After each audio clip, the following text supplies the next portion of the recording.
damos la bienvenida a Joaquín Nieto. Te has perdido unas aportaciones muy interesantes, pero te comunico y a todos por igual que estas aportaciones se encuentran en la página web de las jornadas. Están accesibles, supongo que en breve. Entonces, sin más, adelante. Pues, muchísimas gracias. Ya lo siento y les expreso mis disculpas, pero tenía un compromiso a las 10 de la mañana. Se presentaba el informe de Economists for Energy, de potencial económico de la reducción de la demanda energética en España, que tiene mucho que ver con lo que aquí estamos tratando, porque una de las fuentes y de los nichos principales de creación de empleo es justamente la reducción de la demanda y el ahorro energético. Bueno, sin más dilación, quiero darles las gracias por haber invitado a la Organización Internacional del Trabajo a hablar en estas jornadas y felicitarles por haber elegido en estos tiempos un asunto tan importante como el empleo, aunque sea desde una perspectiva curiosa y prometedora como es el empleo verde. Desde la perspectiva de la Organización Internacional del Trabajo, cuya prioridad de prioridades en este momento y en esta situación es el empleo, no es el empleo cualquiera, sino es el empleo desde la perspectiva de lo que llamamos trabajo decente, es decir, trabajo digno, es decir, trabajo con derechos. La cuestión no está por supuesto en crear empleos, pero no está en crear cualquier empleo, sino que está en generar un empleo que podríamos decir sostenible, tanto intrínsecamente por las condiciones en las que se desarrolla ese empleo, con unas condiciones de trabajo adecuadas, de salud y seguridad, con unas condiciones salariales adecuadas que permitan un nivel decente de supervivencia y con una protección social, que es algo que todavía no existe para la mayor parte de los trabajadores del mundo y que es importantísimo para crear sociedades con un mínimo de equilibrio y de igualdad. Bueno, desde esta perspectiva, ¿cómo hemos abordado la cuestión de los empleos verdes? Como no se aborda en el vacío, sino en contextos concretos, quiero llamarle la atención sobre la reacción que tuvo Naciones Unidas y la OIT dentro de Naciones Unidas al inicio de la crisis. Al inicio de la crisis se lanza el informe Green New Deal, que es un informe en el que se plantea cómo la economía verde no solo es procedente en momentos de crisis, sino que es más procedente que nunca y que puede servir para salir de la crisis. Y de hecho la expresión Green New Deal viene de la otra manera en cómo se salió de la otra crisis que ha conocido la economía contemporánea en los años 30. Recordarán como Roosevelt en aquellos años la reacción que tuvo para salir de la economía fue inyectar un importante esfuerzo de inversión pública. La inversión pública creció un 82% en 2 años y a raíz de ese esfuerzo en inversión pública, particularmente de dotación de infraestructuras de todo tipo, no solo viales, sino de infraestructuras sociales a Estados Unidos, permitió salir de la crisis. ¿Y salir de qué manera? Después ha sido lo que ha sido a nivel internacional. Bueno, sobre la base de aquella misma idea se decía ya, pero el mundo ha cambiado. Hoy en día los desafíos internacionales y los desafíos que tiene la humanidad no son solo cómo desarrollarse económicamente, sino cómo hacerlo teniendo en cuenta los límites de la biosfera, teniendo en cuenta las dificultades que existe para continuar el mismo tipo de crecimiento y el mismo tipo de desarrollo que se ha tenido a lo largo del siglo XX, porque al lado de la crisis económica y financiera hay también una crisis enorme ecológica y energética que requiere ser solucionada.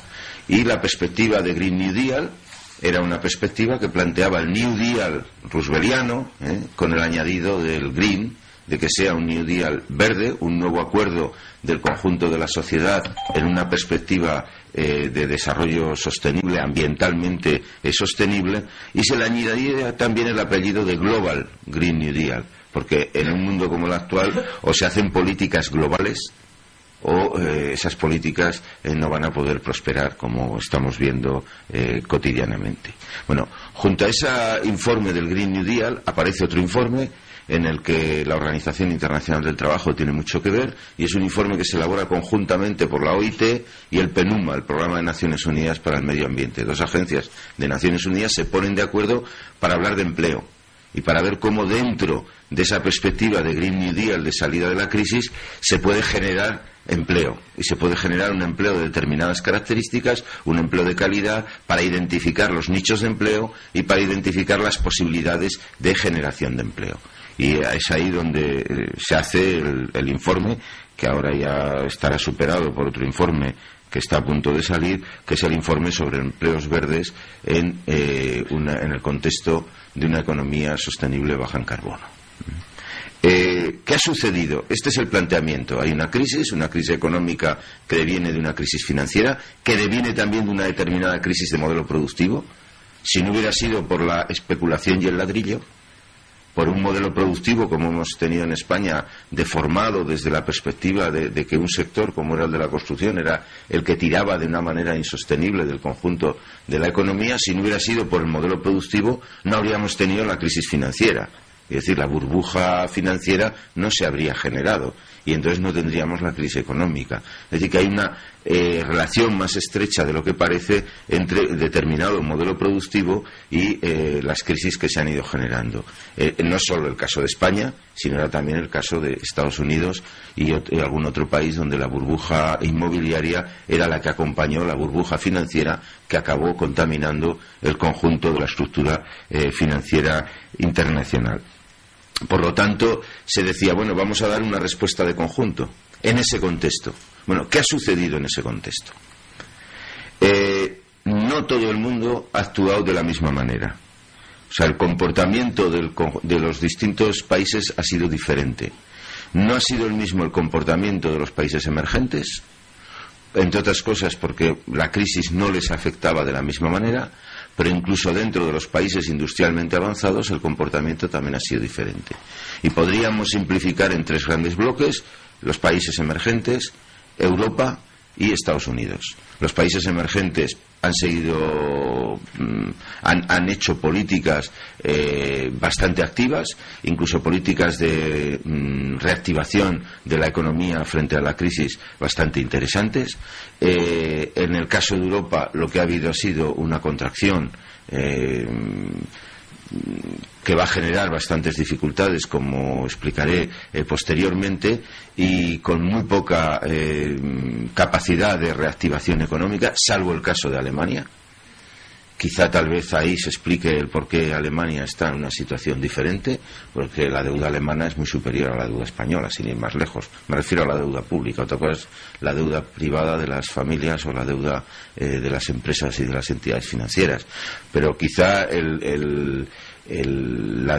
la diferente situación alemana tenga que ver con el diferente modelo productivo y la diferente reacción a la crisis por parte de Alemania desde el inicio de la crisis, pero en general ha habido esos tres comportamientos. Y esos comportamientos también han implicado una manera diferente de acoger la iniciativa de Green New Deal de Naciones Unidas y la creación de empleo verde. En concreto, aunque es desconocido, tengo que afirmar aquí que en el año 2010, no tenemos todavía los datos de 2011, se invirtieron en políticas verdes, en políticas de economía verde, en el contexto de la reactivación económica, ni más ni menos que 510.000 millones de dólares en el mundo. O sea que estamos hablando de unas cifras muy considerables, y más aún en un contexto de crisis en el que parece que todo es contracción y que no ha habido inversiones. Hay algunos países en los que el 80% de sus inversiones de reactivación económica han ido en una orientación de economía verde, como ha sido el caso de Corea. Bueno, en otros han sido porcentajes menores, pero también bastante considerables, y los porcentajes más pequeños se han dado en Europa, salvo el caso de Alemania, donde más del 1% de sus inversiones han estado orientadas en términos de economía verde. Esto ha generado decenas de millones de empleos verdes. No les puedo informar todavía de cuántas son esas decenas de millones de empleos verdes, justamente porque estamos realizando el informe el segundo informe sobre empleos verdes, que ya no será un informe sobre posibilidades, oportunidades, nichos de crecimiento de empleos verdes, sino será un informe combinado en el que vea las posibilidades de futuro, pero que también afirme el comportamiento que ha habido y la creación concreta de empleos que ha habido en los distintos países y en los distintos sectores. No obstante, sí puedo decir que a modo de ejemplo podríamos poner dos tipos de sectores: el sector energético, por supuesto, no solo energías renovables, sino también en ahorro y eficiencia, por volver al caso alemán. En el caso alemán transformaron un cierto impulso inmobiliario que hubo cuando la unificación de las Alemanias, enseguida lo transformaron en un impulso por la rehabilitación de edificios y en clave energética, lo cual les permitió no generar burbuja y les permitió reorientar un sector como el de la construcción, que también en Alemania habría entrado en crisis, les permitió reorientarlo sin que generara los niveles de desempleo que ha generado en otros países. Pero la inversión en energías renovables es en todo el mundo. Por supuesto, siempre que hablemos de cifras, China va a estar en el primero, pero entre otras cosas tiene que ver, aunque no solo, con el volumen de la población china.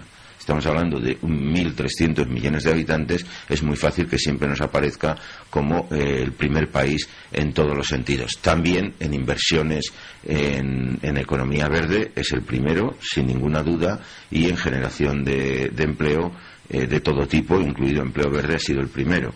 Digo que no solo porque está el caso de la India, que está teniendo también un desarrollo bastante potente en los últimos tiempos y que anda por los 1.200 millones de habitantes, y sin embargo todavía la distancia con China es bastante considerable.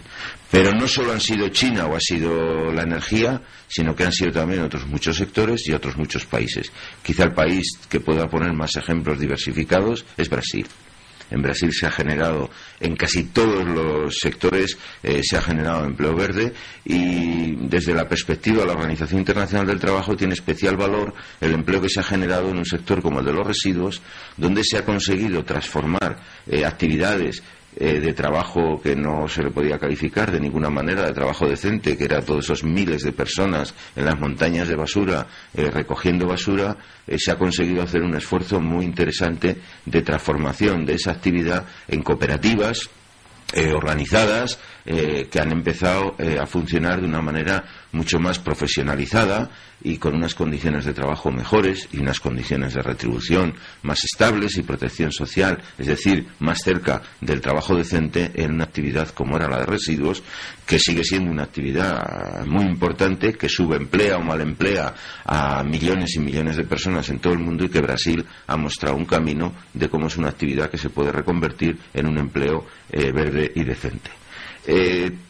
Sobre este capítulo también quería comentar que en los países donde se ha perdido el empleo, la impresión que tenemos, aunque la certificaremos cuando terminemos los estudios en los que estamos, es que el empleo verde ha aguantado mucho mejor las pérdidas de empleo que otros empleos que han sido mucho menos sostenibles. Entre otras cosas porque una de las características de algunos de los empleos verdes, particularmente los relacionados con las energías, es la cualificación, el alto nivel de cualificación del empleo. Está aquí el representante de estas comisiones obreras y no sé si lo habrá explicado, pero tienen un magnífico estudio sobre el empleo en energías renovables en España, en el que una de las características más sobresalientes es la cualificación de esos 100.000 trabajadores y trabajadoras que hay en energías renovables, donde más de la mitad son técnicos de grado superior o de grado medio. Entonces, es muy diferente del empleo que hemos encontrado en sectores como la construcción, que ha sido la gran fuente de generación de empleo durante una década y de desempleo, o década y media, y de desempleo en los últimos años, que era un empleo de baja calidad y un empleo bastante poco sostenible, con bastante poca capacidad de aguantar situaciones económicas cambiantes, y una de las fuentes principales de que se hayan perdido en España 2 millones o 2 millones y medio de empleos y se encuentre con la situación de cerca de 5 millones de desempleo. empleados. Es decir, que tanto por las características de generación de empleo como por las características de estabilidad que da el empleo verde, nos parece una de las salidas más interesantes en esta perspectiva tan difícil económica y financiera. Finalmente, ¿qué perspectivas hay? Las perspectivas van a depender de la agenda económica y financiera y de la agenda ambiental. A largo plazo, incluso a medio plazo, es evidente que las economías van a cambiar y que van a cambiar profundamente, particularmente la energía, pero no solo, por razones climáticas, por razones de crisis energética, por otras. La forma de producir y consumir que estamos conociendo actualmente no tiene ninguna posibilidad de supervivencia, y dentro de medio siglo o ha cambiado o la crisis sistémica del conjunto de las sociedades no tendrá nada que ver por su agresividad y por sus consecuencias, incluso con la crisis que estamos viviendo hoy. Es decir, que desde una perspectiva del medio y el largo plazo, el empleo verde no solo será un empleo habitual que se vaya generando, sino que logrará prácticamente transformar todos los empleos, incluso los empleos menos sostenibles, en empleo sostenible. No nos interesa ahora, por lo tanto, la perspectiva del medio y el largo plazo, aunque sí nos debería interesar, porque quien mejor esté adaptado a esa economía del mañana, mejor va a saber resolver los problemas, y la clave está en la transición entre esta economía y la economía del mañana. Pero sí les quiero hablar de una situación mucho más en el corto plazo, en lo que va a pasar los próximos 2, 3, 4, 5 años.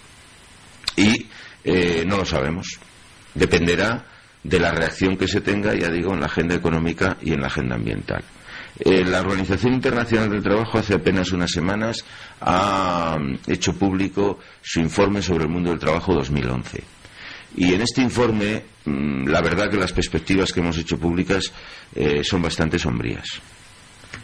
Hablamos de que solo se empezará a ver recuperación del empleo a los niveles precrisis a partir del año 2016.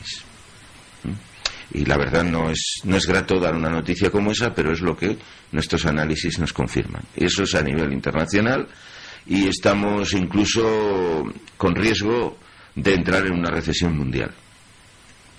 Hasta ahora no hemos podido percibir la profundidad de lo que significaría en términos de crisis económica una recesión mundial, entre otras cosas porque ha habido un tirón muy fuerte de las economías emergentes, y por ejemplo la industria española ha crecido en sus exportaciones. No toda la economía española ha estado en ínfimas condiciones, sino que la industria española y su capacidad exportadora ha seguido siendo bastante significativa. Todo ello se podría poner en riesgo si entramos en una recesión mundial. Es decir, que incluso esas perspectivas sombrías podrían ser más sombrías, pero no tiene por qué. Dependerá de la capacidad de reacción económica que tengan o no los gobiernos, y de la capacidad de dirección política que haya del proceso, porque quizá una de las debilidades mayores que ha tenido la conducción del proceso es que ha habido una debilidad política respecto a los agentes económicos que parecen haberse sobrepuesto sobre los responsables políticos a la hora de tomar decisiones en la salida de la crisis. En particular, nosotros llamamos la atención, creemos que se podría conjurar esa situación de recesión, que no habría por qué caer en esa situación de recesión si hay una reacción para una cierta inversión pública, por supuesto, una inversión pública selectiva en aquellos sectores y en aquellas actividades con mayor potencial, no solo de salir de la crisis, sino de configurar un modelo productivo diferente al que nos ha llevado de la crisis. Digo selectiva porque, tal como están las cosas, pues no se puede estar pensando en una inversión pública generalizada y para todas las actividades, sino que hay que saber elegir bien dónde y cómo. También llamamos la atención sobre lo que puede significar la reducción de los ingresos. A diferencia de lo que algunos analistas vienen diciendo, que abogan por una reducción de los ingresos, sean salariales, sean en prestaciones sociales, etcétera, como una de las salidas de la crisis, desde la Organización Internacional del Trabajo pensamos justamente todo lo contrario. Pensamos que una reducción de los ingresos podría acelerar más rápidamente la recesión. Anteayer, creo que el viernes, Raymond Torres, el director del Instituto Internacional de Estudios Laborales de la OIT, publicaba en El País un magnífico artículo al respecto, alertando sobre que las reducciones de los ingresos pueden traer muy malas consecuencias en esta situación de crisis. La otra cuestión que planteábamos era la necesidad de una reforma financiera. Sin acometer la reforma financiera va a ser muy difícil que cualquier medida que se adopte pueda tener alguna perspectiva de futuro. Y la tercera medida que planteamos era una ampliación de la base fiscal. No nos corresponde a nosotros decir cómo cada país debe hacer esa ampliación de la base fiscal, pero está claro que o los estados obtienen más ingresos o no habrá ninguna posibilidad de alguna inversión pública para reactivar la economía y evitar que caiga en recesión.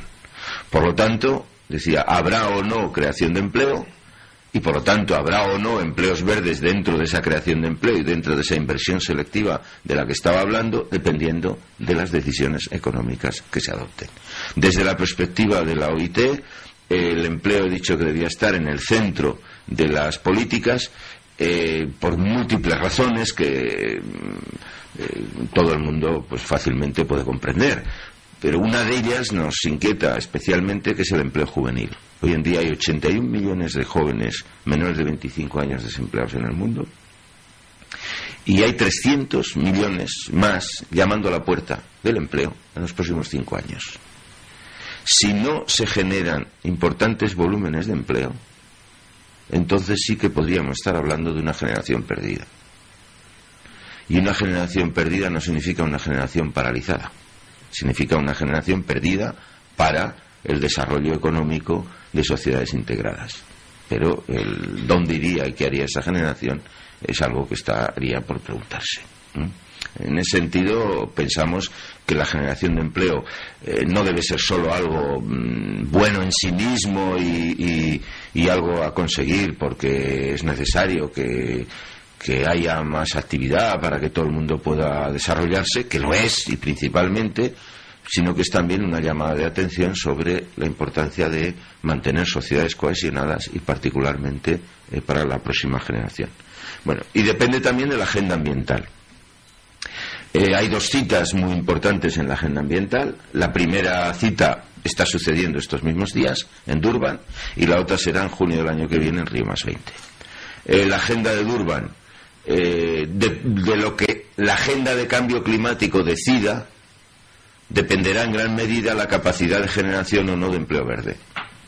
Porque en la medida que los compromisos climáticos sean más fuertes, en esa medida las políticas energéticas, las políticas en edificación, en transporte, en agricultura y en todo se modificarán y se modificarán más profundamente en una perspectiva de generación de empleo verde.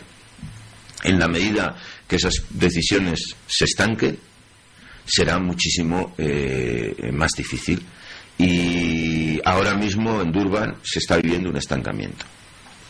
El protocolo de Kioto, su primer periodo de cumplimiento, finalizaba este año, y el protocolo de Kioto, con sus insuficiencias, era la única herramienta, el único compromiso legalmente vinculante que tenían una serie de países del mundo, los que tenían mayor intensidad en emisiones y una responsabilidad histórica mayor en la concentración de los gases de efecto invernadero en la atmósfera, que compromiso que desaparecería si no hay un segundo periodo de cumplimiento.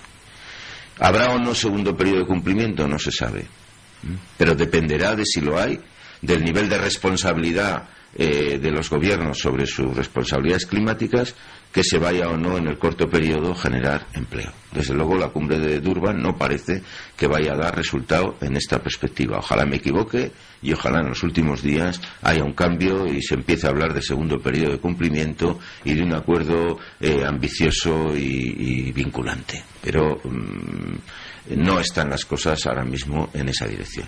Y la segunda parte de la agenda es la de Río+20. No sé si saben que en Río+20 uno de los temas que se va a tocar es precisamente, o el principal que se va a tocar, es el de economía verde en el contexto de desarrollo sostenible y erradicación de la pobreza. Hace 20 años la perspectiva, una perspectiva, podríamos decir, puramente ambiental, ahora es una perspectiva ambiental y económica. Esto es un triunfo de la agenda ambiental, obviamente, poder entrar en la economía, pero también complejiza mucho las cosas. Y algunos de los asuntos que se están tratando en la agenda de Río+20, pues no se sabe si van a prosperar o no van a prosperar. Lo que sí es seguro es que empleos verdes va a estar dentro de la agenda y que dependerá de lo que se acuerde en Río+20 en junio, en Río de nuevo, las perspectivas o no de creación de empleo. Sea cual sea la perspectiva, por decisiones económico-financieras o por decisiones de carácter ambiental con repercusiones económico-financieras, la Organización Internacional del Trabajo está en la faena, tiene un programa que se llama Iniciativa Empleos Verdes, un programa que se va a revitalizar, entre otras cosas, por el apoyo que ha recibido de la cooperación española. Recientemente firmamos un acuerdo de asociación estratégica entre la OIT y el Reino de España, y en este acuerdo de asociación estratégica uno de los proyectos de cooperación técnica que aparecen financiados es el proyecto de empleos verdes, con 3 millones de euros para los próximos 4 años, que va a contribuir a mantener a la Organización Internacional del Trabajo en la vanguardia de la agenda en favor de empleos verdes, y por lo tanto todas las personas que estáis aquí involucradas en esta actividad, pues sabéis que vais a contar con la Organización Internacional del Trabajo como una organización de Naciones Unidas que va a trabajar cerca en ese impulso del empleo y del empleo de calidad, y por lo tanto el empleo verde que tanto estamos defendiendo. Muchas gracias.